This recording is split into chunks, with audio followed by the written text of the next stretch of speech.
Yes. Hello and welcome back to Rabbit Reads with the book Skulduggery Pleasant. Now, last we left off, Stephanie had discovered that Mr. Pleasant was not actually a man, but he was he was somewhat of a skeleton. So let's see what they get into next in Chapter 4, The Secret War. Skulduggery put his gun away and walked out to the hall. He peered out into the night. Satisfied that there were no human fireballs lurking around nearby, he came back inside and picked up the door off the ground, grunting with the effort. He maneuvered it back to where it belonged, leaving it leaning in the doorway. Then he shrugged and came back into the living room where Stephanie was still standing and staring at him. "Sorry about the door," he said. Stephanie stared. "I'll pay to get it fixed." Stephanie stared. "It's still a good door, sturdy." When he realized that Stephanie was in no condition to do anything but stare, he shrugged again and took off his coat, folded it neatly, and draped it over the back of a chair. He went to the broken window and started picking up the shards of glass. Now that he didn't have his coat on, Stephanie could truly appreciate how thin he really was. His suit, well tailored though it was, hung off him, giving it a shapeless quality. She watched him collect the broken glass and saw a flash of bone between his shirt sleeve and glove. He stood looking back at her. "Where should I put all this glass?" I don't know," Stephanie said in a quiet voice. "You're a skeleton." "I am indeed," he said. "Gordon used to keep a wheelie bin out at the back door. Shall I put it in that?" Stephanie nodded. "Yes, okay." She said simply and watched Skulduggery carry the armful of glass shards out of the room. All her life she had longed for something else, for something to take her off the humdrum world she knew. And now that it looked like it might actually happen, she didn't have one clue what to do. Questions were tripping over themselves in her head, each one vying to be the one that was asked first. So many of them. Skulduggery came back in, and she asked the first question. Did you find it all right?" "I did, yes. It was where he always kept it." "Okay, then." If questions were people, she felt that they'd all be staring at her in disbelief. She struggled to form coherent thoughts. "Did you tell him your name?" Skulduggery was asking. "What?" "Your name. Did you tell him?" No." "Good. You know, something's true name, you have power over it. But even a given name, even Stephanie, that would have been enough to do." "To do what?" "To give him some influence over you, to get you to do what he asked. If he had your name and he knew what to do with it, sometimes that's all it takes. It's a scary thought now, isn't it?" "What's going on?" Stephanie asked. "Who was he? What did he want? Just who are you?" "I'm me," Skulduggery said, picking up his hat and wig and placed them on a nearby table. "As for him, I don't know who he is. Never seen him in my life." "You shot him?" "That's right." "And you threw fire at him?" "Yes, I did." Stephanie's legs felt weak and her head felt light. Mr. Pleasant, you're a skeleton." "Ah, yes. Back to the crux of the matter. Yes, I am, as you say, a skeleton. I've been one for a few years now." "Am I going mad?" "I hope not." "So you're real? You actually exist?" "Presumably." "You mean you're not sure if you exist or not?" I'm fairly certain. I mean, I could be wrong. I could be some ghastly hallucination, a figment of my imagination." You mean a figment of your own imagination? Stranger things have happened, and do with alarming regularity. This is too weird. Skulduggery put his gloved hands in his pocket and cocked his head. He had no eyeballs, so it was hard to tell if he was looking at her or not. You know, I met your uncle under similar circumstances. Well, kind of similar. But he was drunk and we were in a bar.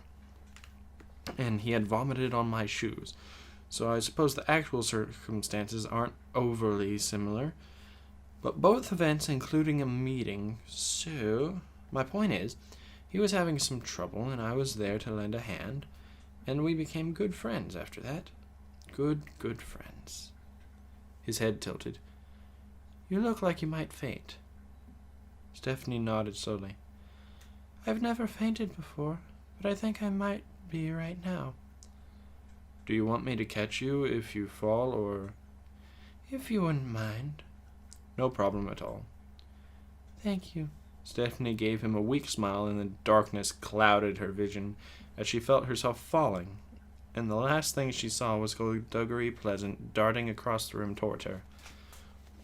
Stephanie awoke on the couch with a blanket over her. The room was dark, lit only by 2 lamps in opposite corners. She looked over at the broken window, saw that it was now boarded up. She heard a hammering from the hall, and when she felt strong enough to stand, she slowly rose and walked out of the living room. Skulduggery Pleasant was trying to hang the door back on its hinges. He had his sleeves rolled up on his left forearm. Ulna.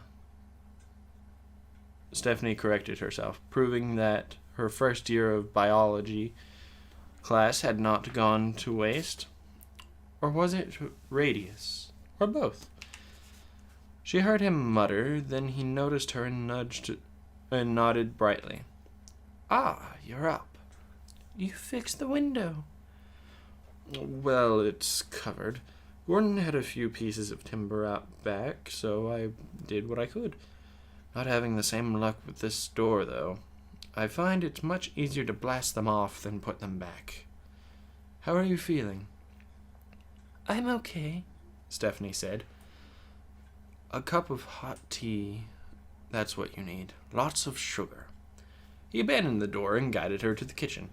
She sat at the table while he boiled the water. Hungry? He asked when it had boiled, but she shook her head. Milk?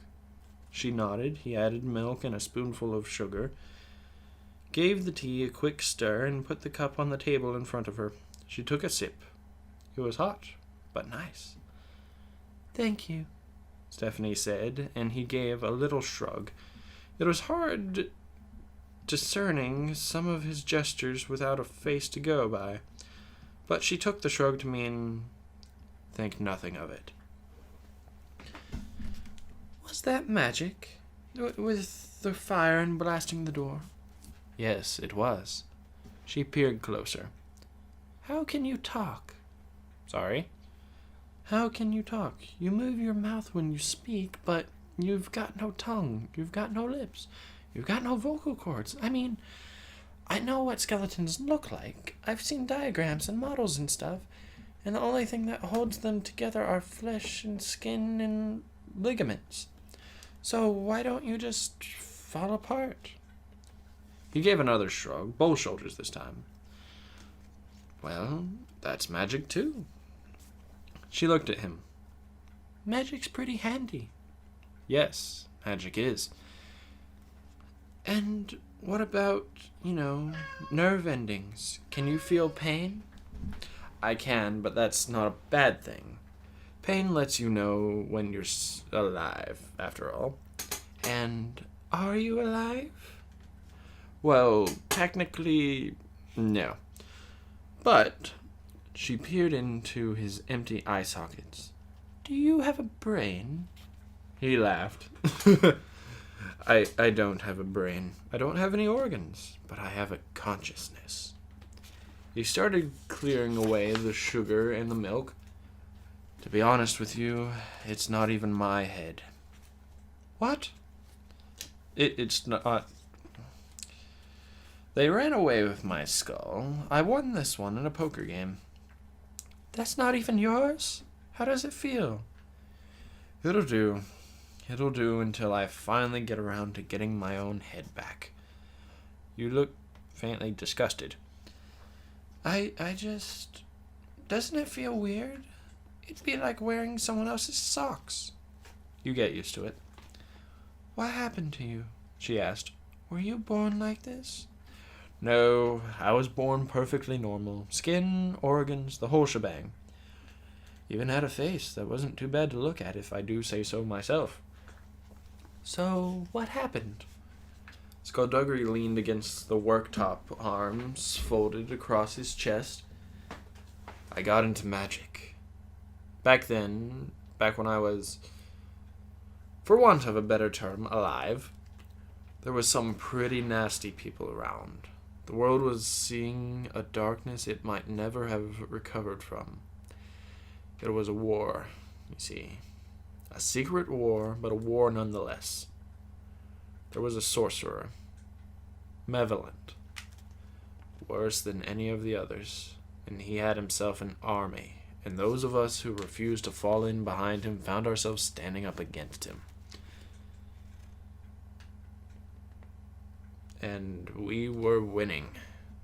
Eventually, after years of fighting this little war of ours, we were actually winning.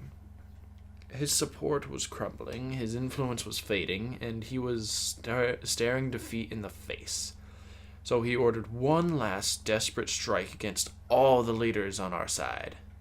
Stephanie stared at him, lost in his voice. I went up against his right-hand man, who had laid out a wickedly exquisite trap. I didn't suspect a thing until it was too late. So I died. He killed me. The 23rd of October it was, when my heart stopped beating. Once I died, they stuck my body up on a pike and burned it for all to see. They used me as a warning. They used the bodies of all the leaders they had killed as warnings, and to my utter horror it worked. What do you mean? The tide turned. Our side started losing ground. Malevolent got stronger. It was more than I could stand, so I came back. You just came back? It's complicated. When I died, I never moved on. Something was holding me here, making me watch. I've never heard of it happening before that, and I haven't heard of it since. But it happened to me. So when it got too much, I woke up a bag of bones. Literally. They had gathered up my bones and put them in a bag and thrown the bag into a river. So that was a marvelous new experience right there. Then what happened? I put myself back together, which was rather painful. Then climbed out of the river and rejoined the fight. And in the end, we won. We finally won. So with malevolent defeated, I quit that whole scene and struck out on my own, for the first time in a few hundred years. Stephanie blinked. Few hundred? It was a long war. That man, he called you detective. He obviously knows me by my reputation, Skulduggery said, standing a little straighter. I solve mysteries now. Really? Quite good at it, too. So, what you're tracking down? Your head? Skulduggery looked at her. If he had eyelids, he might well be blinking. It'd be nice to have it back, sure, but...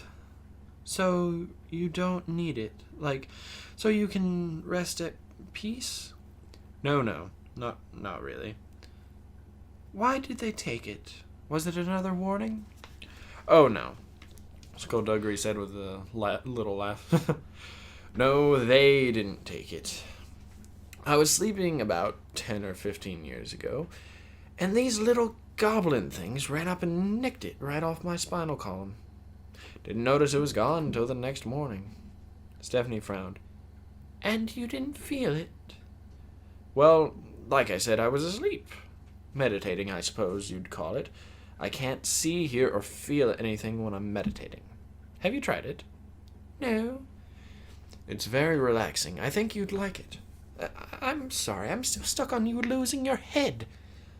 I didn't lose it, he said defensively. It was stolen. Stephanie was feeling stronger now. She couldn't believe that she'd fainted. Fainted! It was such an old woman thing to do. She glanced up at Skulduggery. You've had a very unusual life, haven't you? I suppose I have. Not over yet, though. Well, technically it is, but... Isn't there anything you miss? About what? About living. Compared to how long I've been like this, I was only technically alive for a blink of an eye. I can't really remember enough about having a beating heart in my chest to miss it. So, there's nothing you miss? I suppose I miss my hair. I miss how it was, and how it was there on top of my head. I suppose I miss my hair. He took out his pocket watch, and his head jerked back. Whoa! Look at the time. I've got to go, Stephanie. Go? Go where? Things to do, I'm afraid. Number 1 is finding out why that nice gentleman was sent here. And number 2 is finding out who sent him. You can't leave me alone, she said, following him into the living room. Yes, he corrected. I can. You'll be perfectly safe. The front door is off. Well, yes, you'll be perfectly safe as long as they don't come through the front door. He pulled on his coat, but she snatched his hat away. Are you taking my hat hostage? He asked doubtfully. You're either staying here to make sure no one else attacks me, or you're taking me with you. Skulduggery froze. That, he said eventually, wouldn't be too safe for you. Neither would be leaving me here on my own. But you can hide, he said, gesturing around the room. There's so many places to hide. I'm sure there's plenty of good, solid wardrobes your size, even under a bed. You'd be surprised how many people don't check under beds these days. Mr. Pleasant. Skulduggery, please. Skulduggery, you saved my life tonight. Are you going to undo all that effort by leaving me here so someone else can come along and just kill me? That's a very defeatist attitude you've got there. I once knew a fellow a little older than you. He wanted to join me in my adventures, wanted to solve mysteries that beggared belief. He kept on at me about it. He finally proved himself after a long time, and we became partners. And did you go on to have lots of exciting adventures? I did. He didn't. He died on our very first case together. Horrible death. Messy, too. Lots of flailing around. Well, I don't plan on dying anytime soon, and I've got something he doesn't. And what's that? Your hat. Take me with you, or I'll stand on it. Skulduggery looked at her with his big hollow eye sockets. Then he held out his hand for his hat. Don't say I didn't warn you. And that is the end of Chapter 4. I hope you guys enjoyed that chapter. As it would seem, Stephanie and Mr. Pleasant are going to get into a whole lot of trouble. Now, the way I'm working this series is I'm going to have one reading every Saturday and then one reading every Monday until I run out of books in my library and I have to buy more. But with that in mind, I think we can get through this book rather quickly because there are some really short chapters that are in this book. And so when I reach a really short chapter, I'm just going to do 2 chapters. So we should get through the book rather quickly. But that's the plan for this series. So thank you guys so much for watching this one. If you liked it, you know what to do. Keep things crazy, and I'll see you guys in the next one.